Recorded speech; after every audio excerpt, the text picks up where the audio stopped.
Televizije.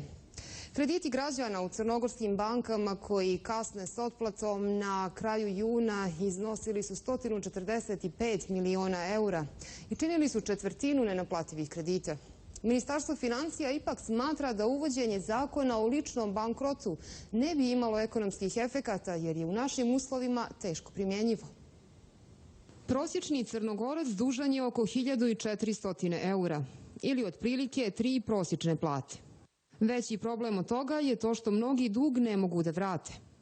Podaci Centralne banke pokazuju da u bankama ima preko 540 miliona eura kredita koji kasne s otplatom duže od mjesec.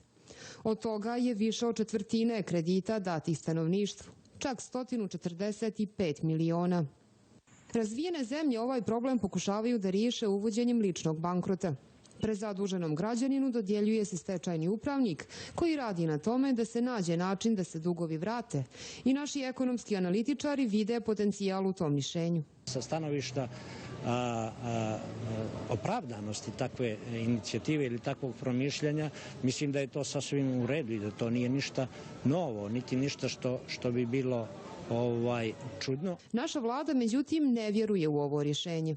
Uvođenje ličnog bankrota po našem mišljenju ne bi imalo značajnije ekonomske efekte, a također bi prilikom eventualnog usvajanja takvog rješenja trebalo imati u vidu i nasljeđe i mentalitet naših građana, odnosno razmotriti složenost implementacije ovakvog rješenja u crnogorskim uslovima, s obzirom da isto podrazumijeva da neko drugi upravlja i raspolaže primanjima pojedinaca koji proglase bankrot.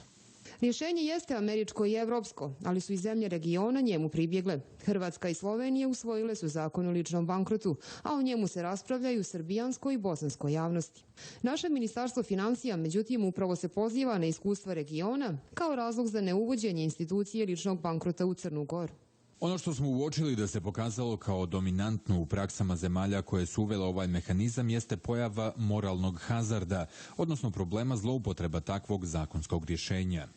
I analitičari su svjesni tog problema, ali ne krive rješenje, već naše institucije. Mislim da u jednom društvu u kome tržišne institucije i državne institucije i institucije društva nisu do kraja etablirane, da tako jedno rješenje može da proizvede niz neželjenih efekata. Ako nemate etablirane institucije, ako nemate institucionalnu i administrativnu efikasnost, uvijek rezultiraju zloupotrebama, odnosno većom štetom nego koristom. Otprilike jedno takvo rješenje može na mnogo načina da bude zloupotrebljeno.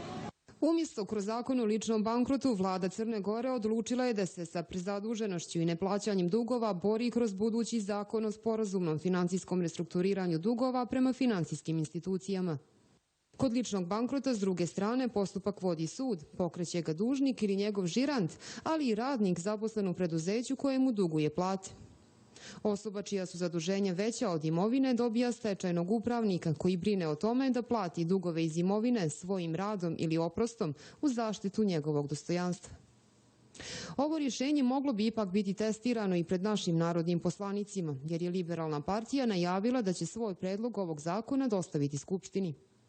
Bilo to sada ili kasnije, ovakve vidove institucionalnog i tržišnog ponašanja morat ćemo usvojiti, kaže